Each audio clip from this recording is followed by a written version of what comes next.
to you. So, yeah, right. Pincey Brook, an exploration. I've been working on this for a little while now. Must admit, I've been struggling to sort of really know how it was all going to fit together, but fit together it seems to have done in the last few days. I've got quite a lot of information, so I'll be rattling through at fairly quick pace. So I don't expect anything in too much depth, but hopefully you'll be a number of sort of aspects to the talk. Yeah, so strap yourselves in and here we go. Right, where are we? Okay, Pincey Brook. So this is the map of the area. The red arrow at the top shows the source of the brook, or the origin, which is right on the outskirts surround of the Stansted Airport. Originally, it did actually rise within the boundary, and I'll cover that. Passes through a number of villages: Takeley, Bush End, Hatfield Broadoak, Hatfield Heath, Shearing, and then it enters the Stort between Sawbridgeworth and Harlow. This is a map from, I can't remember which organisation, that shows the main path of the brook with a couple of tributaries, which I haven't really explored very much. Anyway, this was my own calculation. I reckon it runs for about 12 and a half miles. And historically, there are a number of large houses, halls that seem to have grown up alongside the brook. So right at the very top, Waltham Hall, then Colchester Hall and Bassingbourne Hall, all now gone. They were victims of the airport development. A little further down, Hatfield Park, opposite Hatfield Forest, Little Barrington Hall, just north of Broadoak, Down Hall at the bottom there, Shearing Hall. So obviously these large houses, I assume when they were originally built, were sited partially because of their proximity to ready supply of water. So this is a map of the airport. Top there, the black arrow marks, as near as I can establish, the original source of the brook. And this is, I think, a 1950s. Oh no, it must have been pre-war, because the actual American airfield isn't there. This is an old OS map that shows the course of the brook. So I believe this is as near as I've found any form of source. There's another branch here out towards Waltham Hall, but I think this is possibly the sort of where the brook actually rises. And then just superimposing the airport map, you'll notice there is a road in the airport called Pincey Road, not quite on the original course as far as I can see. But it actually extends from where the black arrow is. I've just got a couple of small blue lines, so it goes northeast from there, and that road actually does continue right round to as near as Dammit where the source was. So at least that's a nice little reference to the origins of the brook.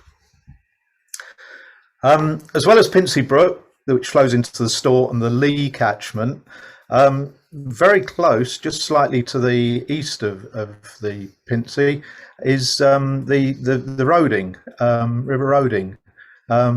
So we're on the extreme eastern edge of the Lee Stort catchment. Why Pincey? Bob told you that I was going to explain where the name comes from. Well, I asked Ringo and he didn't know. He was no help. And to be honest, I have not found anywhere in my research where the name comes from.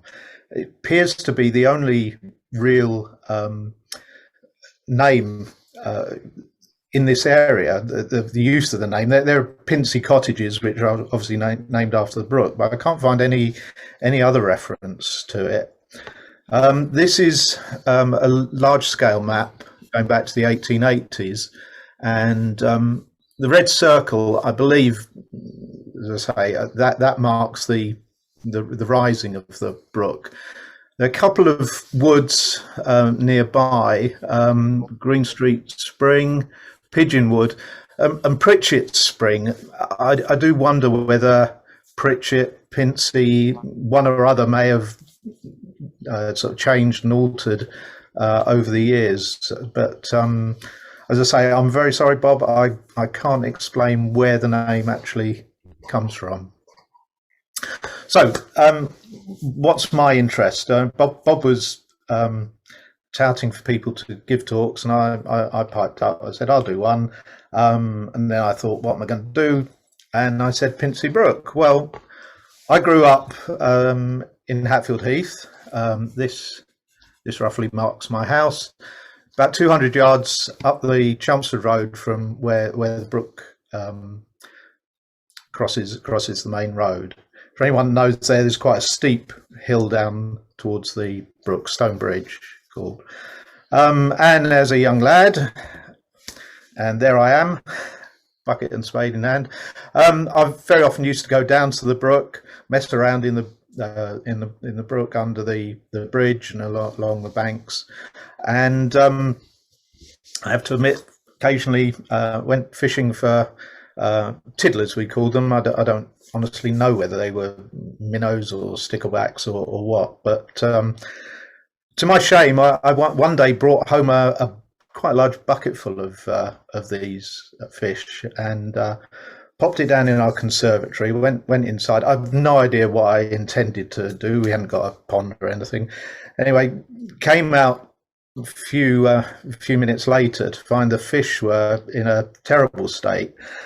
Turned out my sister decided that she would put some washing up liquid in with them. I think she thought they were going to perform, a bit like dolphins and start jumping out of the water, but never quite got to the bottom of what the reasoning was. But anyway, despite our best efforts to change water and flush them through, I'm afraid the whole lot died. So that's been on my conscience ever since. So perhaps raising a bit of awareness through this talk may be a bit of recompense. I've spent the last couple of months at various times walking the brooks, not quite in the fashion that you see there. And my first exploration was a journey to find the source of the brook, and I got up as far as where the arrow marks by the sewage works. This yellow road is I think Bassingbourne Road on the airport. It's quite a tortuous journey. I parked down here by the church. We have to get across the A120. I came down this footpath beside it, which was terribly overgrown, got down to the track of the brook down here, and gradually made my way up here. Had to leave the footpath and made my way through an old woodland beside the brook, and came to the source. There does appear to be another another sort of source of water up near Cooper's Villas, but I can't actually track where that comes from either. So this is where I got to. Very overgrown. It basically disappears into a culvert that takes it or the water appears from under Bassingbourne Road. So I've got a couple of videos here. They're a bit difficult to actually orientate yourself with them, but the first one is I'm standing in front of some wire fencing, looking south, and the brook, or the source of the water, is coming basically under my feet out of a pipe and flowing into a channel in front of me.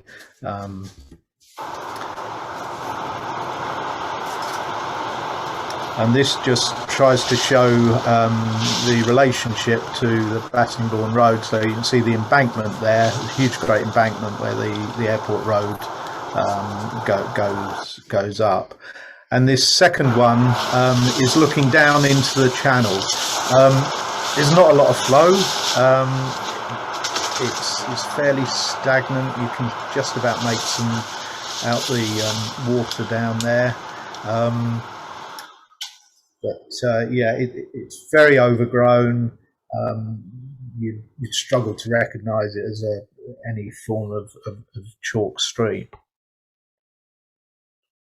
A little way down from there, I came across what was obviously used as a crossing for deer, lots of footprints, and I left a trail cam there. I've just got a few views of some deer here.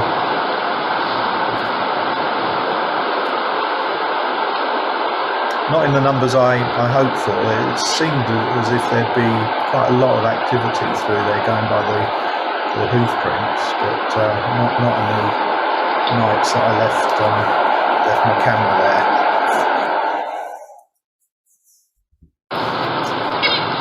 And that's, I believe, a fallow deer claw.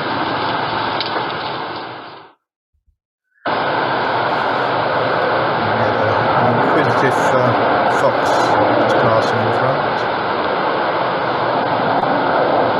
Stopped and had another look at the camera. And just one last brief appearance for another deer.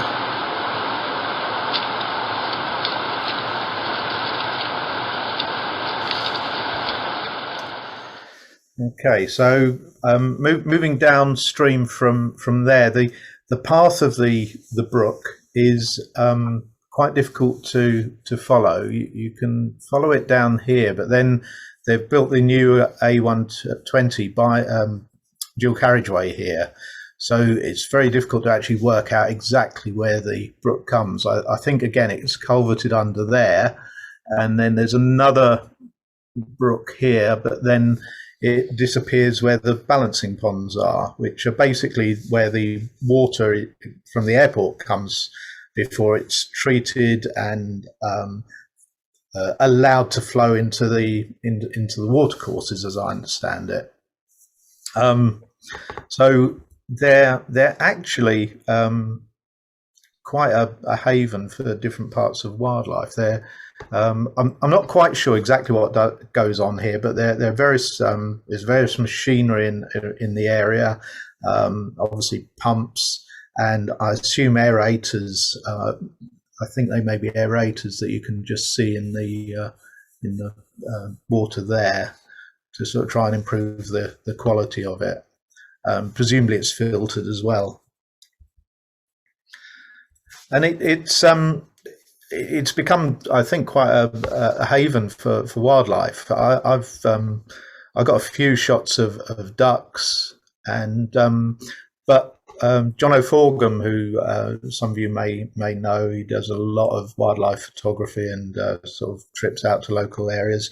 He took all these photos and recorded these species. So a variety of smaller birds, waders, and insect life.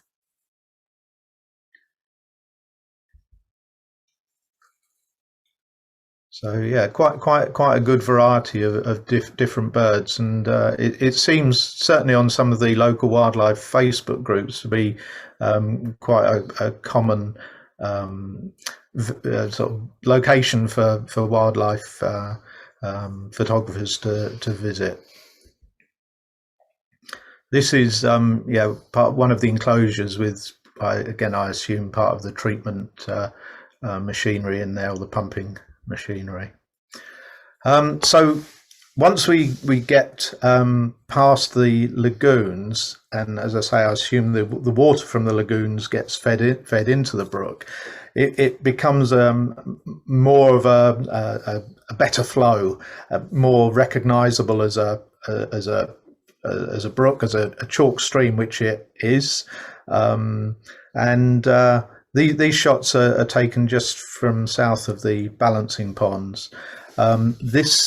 The one on the right hand side, it's been quite heavily sort of buttressed, if you like. There's been this artificial bank. There's a business to the left of the brook there, and a footpath alongside the boundary. And I think they've shored up the bank there with sort of concrete and or brick to support the footpath there. So that's quite a channel on this side, a sort of hard bank. But whilst I was down there at the end of the year, I caught these pond skaters that were in the water there. Quite a few of those there. And I got my first view of American signal crayfish. It was just sort of sitting there in the water. First time I've seen one of those, and they are very prevalent in there. They've I think wiped out the native crayfish, as they've done in many waterways. Various holes in the bank. I'm not sure whether these are rats or possibly crayfish, which will burrow into the bank. I haven't identified what made the holes. The next stop on my travels was Pincey Marsh, Hatfield Broad Oak Marsh, or just the marsh, just to the north of Hatfield Broad Oak. Lovely area, and I parked by the church. For those of you that know the village, and you just walk down the hillside there to the marsh. You've got these quite a convoluted sort of system of water here. I think the main course of the brook is certainly marked on maps, both new and old, as down the east side of the valley. But up here, there seem to have been some probably man-made diversions or channels built, and yeah, it's quite complicated. There's been some work which I'll cover in a moment to create this marsh and put an extra channel down here and create scrapes. But the main course of the brook, if it flowed down here, is quite dry. I think that most of the water comes through the marsh. So took a few long range shots. I don't have really the camera to take anything close up. These were gulls, I think mainly black-headed. That settled on the water, and some grey lag geese. And a bit further up, I couldn't actually see anything, but I could hear some calls.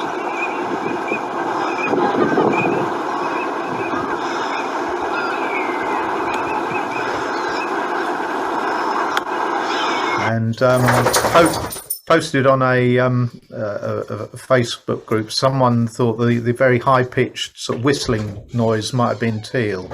I couldn't see anything, but anyway, that's what I've been told. Saw a buzzard, and this photo was taken by someone I know on Facebook. Tree of herons there, so count them. We've got 1, 2, 3, 4, 5, 6, 7, and just hiding behind there was a number 8. There's obviously when I walked down there was obviously some work that had been carried out. There was this pipe that connected the actual marsh area into the stream of the brook, and various signs, asking people to beware of ground nesting birds, control dogs. So I posted on one of the Facebook groups to see if anyone knew what work had been sort of carried out, and I actually got a message from the landowner. Oh yes, I also saw a green woodpecker and a little grebe whilst I was down there. And so I just asked him a few questions, whether he carried out any work specifically for wildlife. He said yes. Whether there was an overall vision for the land, and basically yes, it was to enhance nature and transform the habitat to using grazing cattle to benefit nature. He did tell me to watch out for the bull that he keeps down there. He keeps red poll cattle down there. Asked about pressures, and in his view, he felt that basically humans and ill-behaved dogs cause the biggest threat to the nature down there. He doesn't actually keep a record, but he told me that there's a good population of lapwing of some description. Now I'm not sure whether he meant plovers or the lapwing itself, but anyway, so I found that quite interesting that the work had been carried out. I've also had reports that there's been peregrine seen down on the marsh, and again, for anyone that knows the area, the church stands up on the top of the valley in a very nice situation. I thought how lovely it would be to get a nesting box up on that and see whether you might actually get peregrines to breed there. I'm doing some research in old newspapers. In '78, someone was complaining about the state of the brook in just this area, saying that although some work had been carried out further north, once it reaches this marsh area, it got very overgrown, the channels clogged. And their last comment there, it says, what's obviously needed are a few conservation enthusiasts and some fork and spades. A bit more research, and I came across this website for the Essex Rivers Hub, and they talked about the Pincey Valley restoration. Just blow up the text, and it talked about the work that had been carried out in December 2008.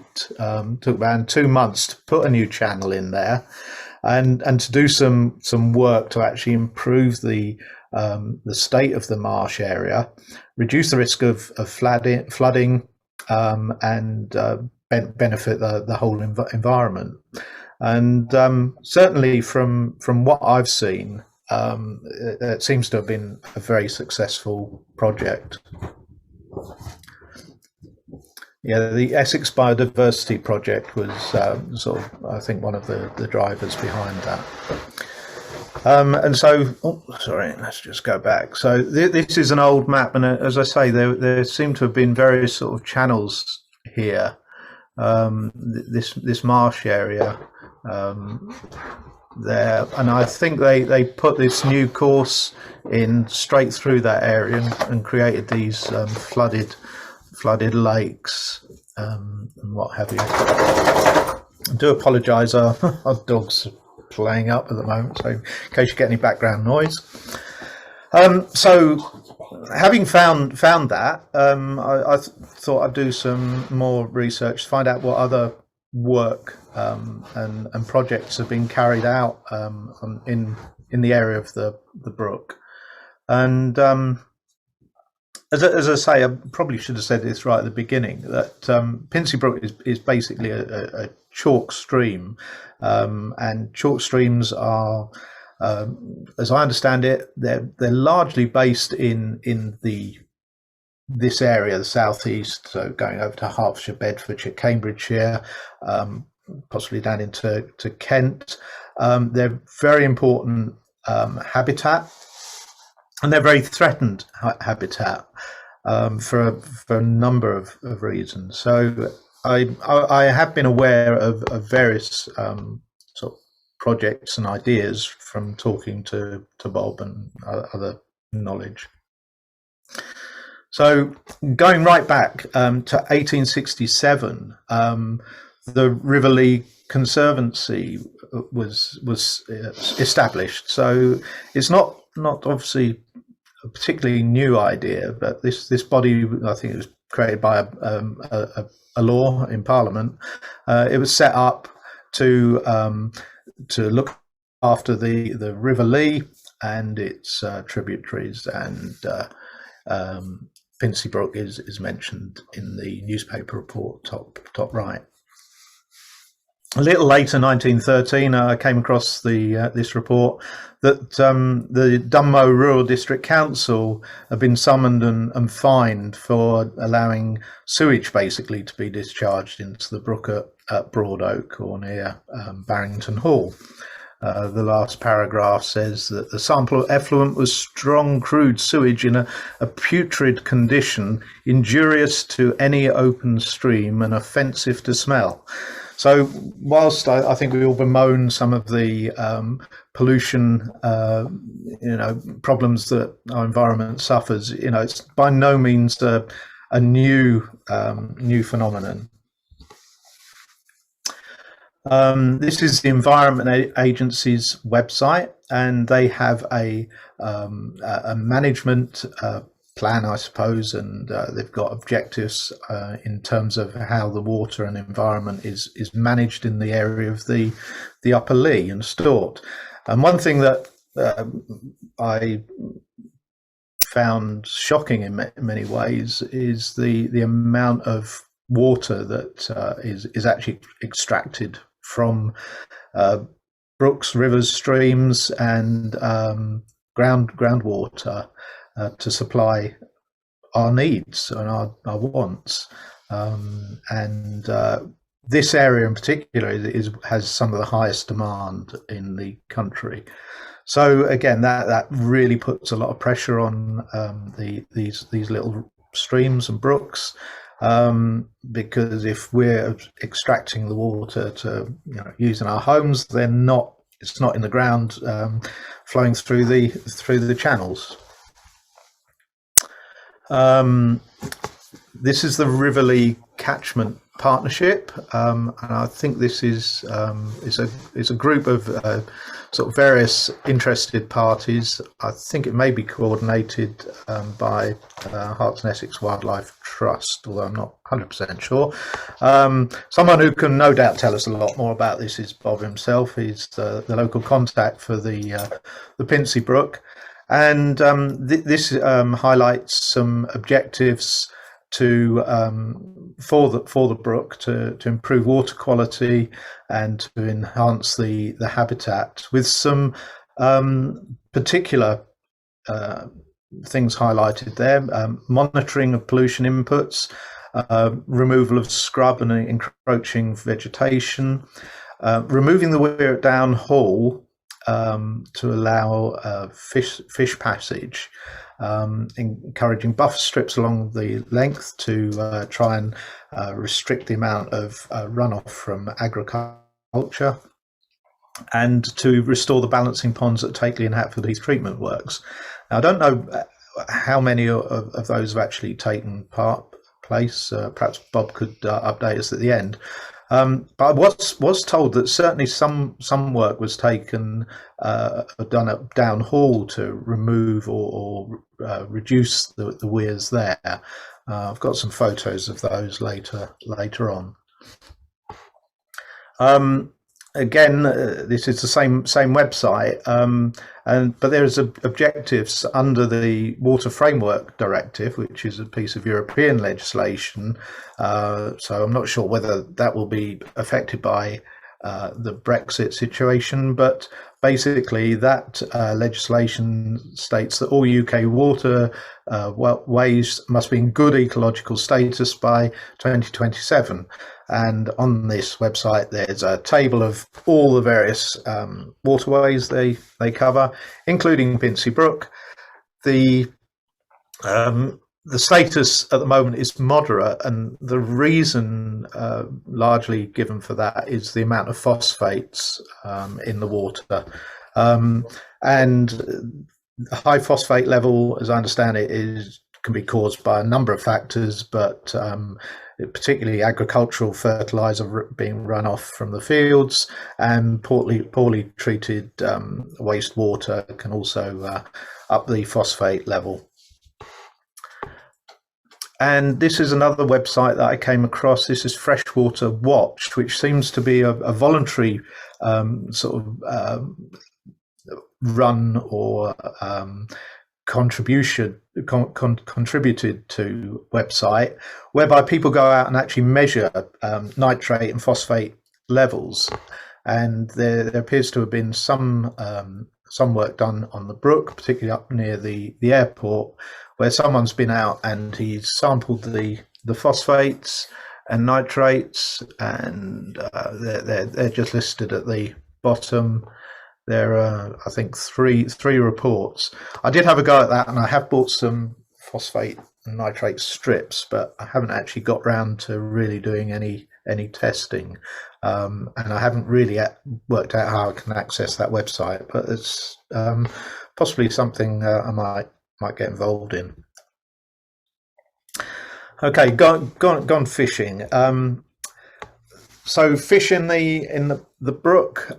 This is a report from 1879, which says at that point the Pincey Brook runs into the Stort, and it's a fish yielding stream from its mouth all the way up to Down Hall.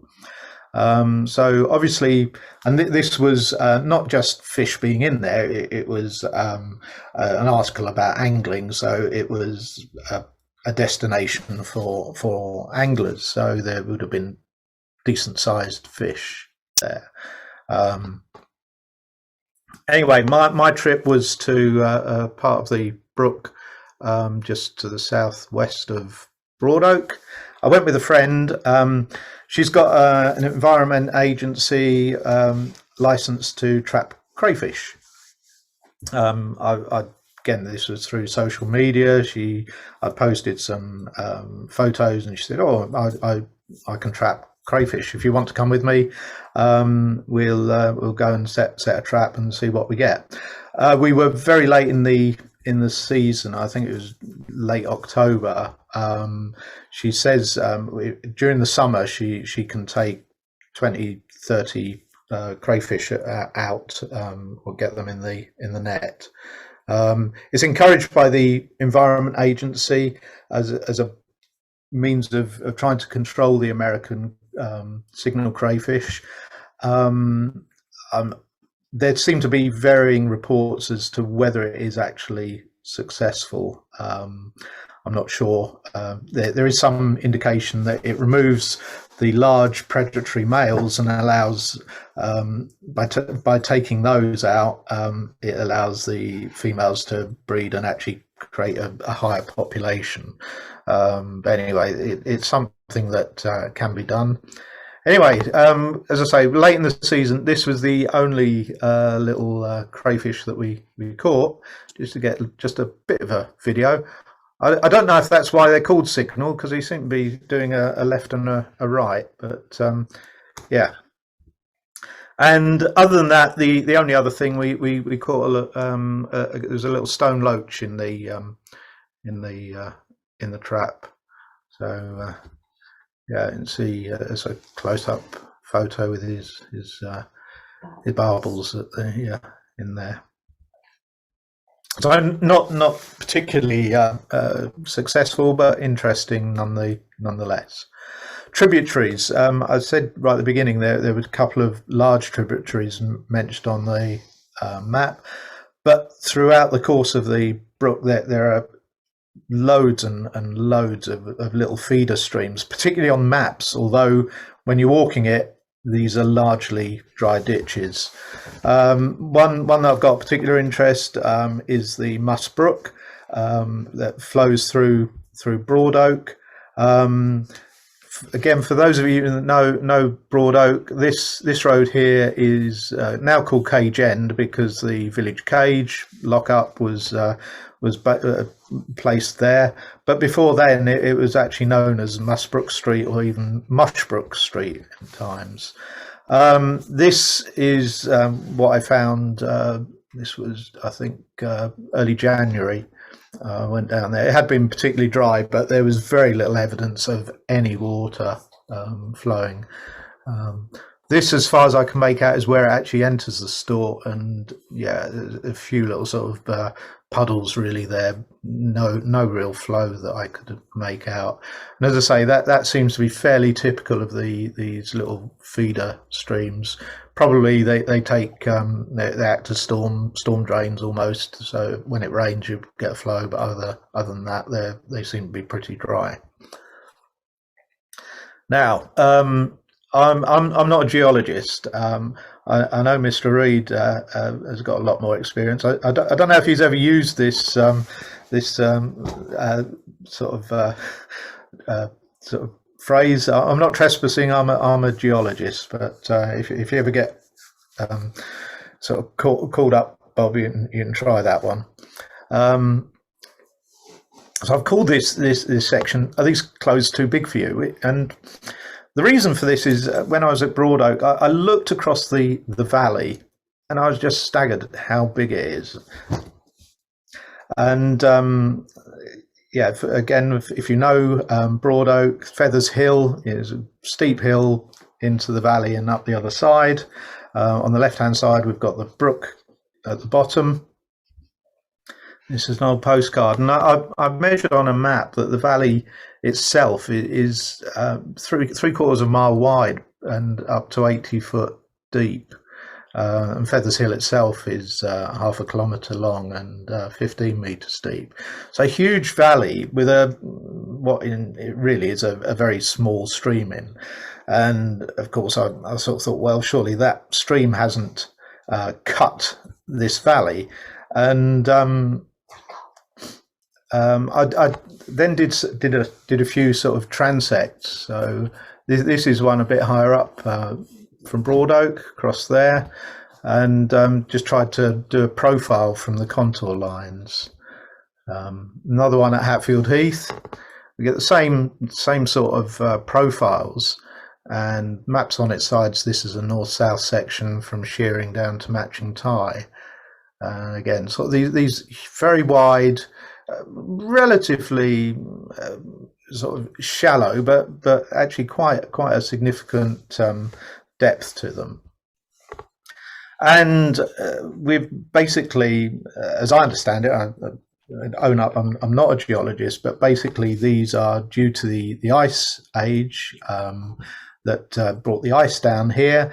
And then when the ice melted, there was masses of meltwater that carved these valleys into the various sort of layers that have been brought down by the ice. And in fact, the Thames used to run across the county of Essex, and because of the ice bringing down sort of material, it blocked the course and diverted it down into its current course. And this was just some information I found on the ice sheet.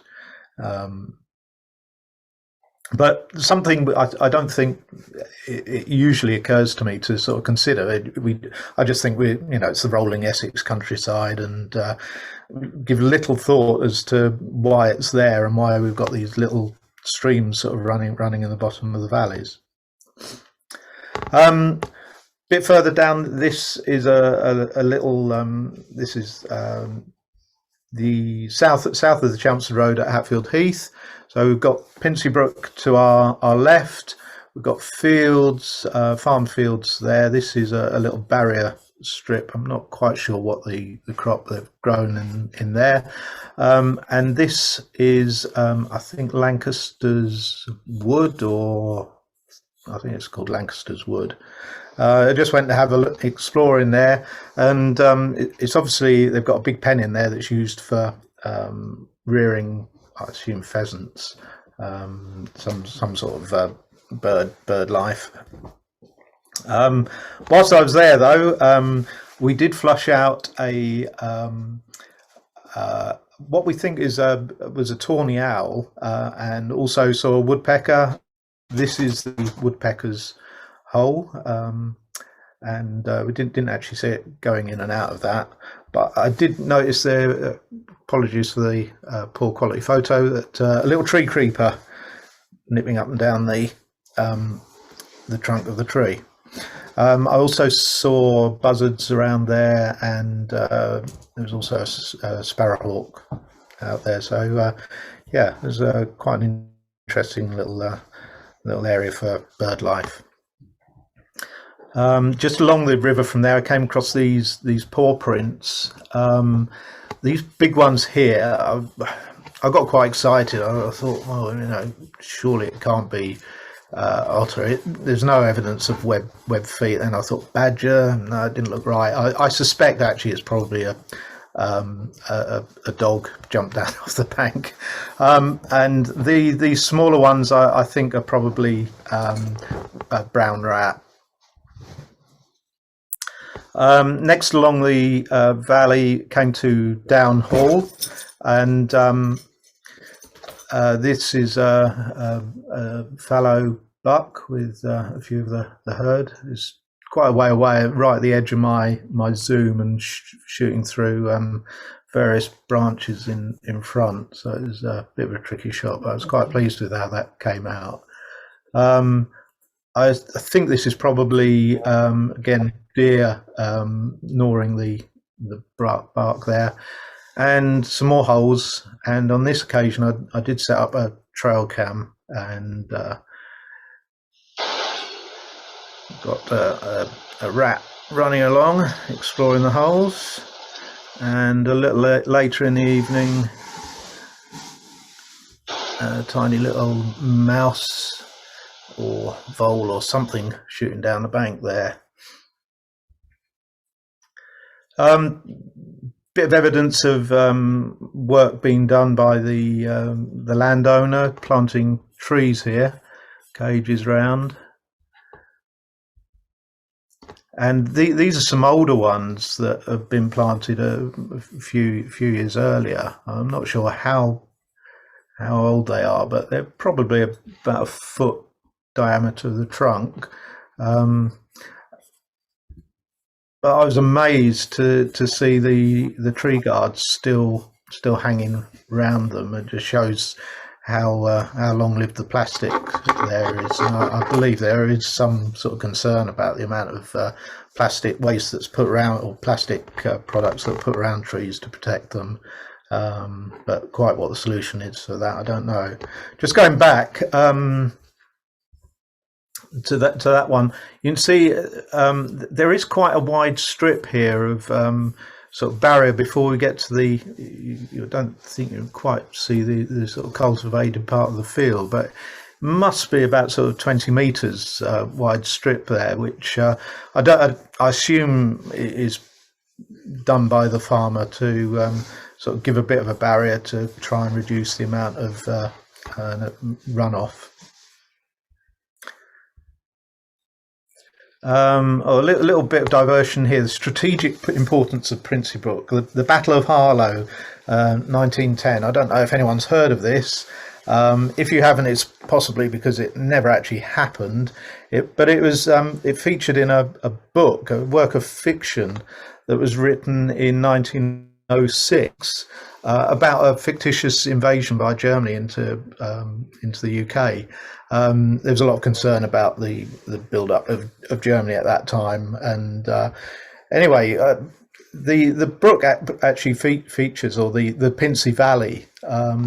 So it tells the story of an invading army. They reach the heath from Chelmsford, get to the heath. They try to move on towards Harlow to take Harlow, but get stopped on the Shearing Road, and so the German commander actually puts his forces down into the the Pincey Valley to try a southern attack into Shearing and break the defences. So, according to my sort of historical knowledge, you generally want to try and seize the high ground, but in this occasion, the tactics was to go lower down and then bombard from their lower positions. I don't want to rush you, Mark, but we're coming up to 5 to 9. Okay, right. I'll just cover a bit on industry and man's impact. So there's been humans in the area from way back. There's an interesting book on the history of Stansted landscape that dates them back to the Paleolithic period. Stansted Airport, a huge impact on the area. Downhall Wood, this is an area where there's obviously been a lot of work done, and there's certainly evidence of concrete embankments, weirs, and other brickwork and man-made sort of obstacles for the water flow. Similarly at Shearing Hall, weirs, again sort of man-made embankments, and a diversion here where they've put in. Not quite sure what it does, but there's obviously a building there, whether it's water treatment or anything. But another big weir, and the original course of the brook is almost dry. But again, that indeed had a sluice gate there. Virtually everywhere you go, you see pipes discharging drainage water into the brook. Constant feature. And the farmland, again, generally runs right up to the boundary of the brook. Down near towards Harlow, we've got Junction 7A being built, and that comes very close to the course of the brook. When I walked there, the lot of building work going on. They're putting in another balancing pond going in there and down near the course. This is a new drain that seems to be coming down from the road, discharging into the brook. And the new Princess Alexandra Hospital is planned to go north or between the access road and the brook, so right down to the brook here. So this is the line of the brook, and the hospital will be built right on the boundary. So a few shots of the plans for the hospital. So these are just a few of the sort of observations. I saw badger setts, molehills. There are reports of otter spraint being seen next to the brook, in particular in the mitigation for the M11 access road that's mentioned as well. I think I've covered most of those. Usual sort of tits, sparrows, fieldfare redwing I've seen, nuthatch. And there are reports of kingfishers being seen on the brook, one seen just after Christmas and certainly last year. These are just a few of the couple of shots of the brook to finish with. And yeah, okay, you can all relax now, finished.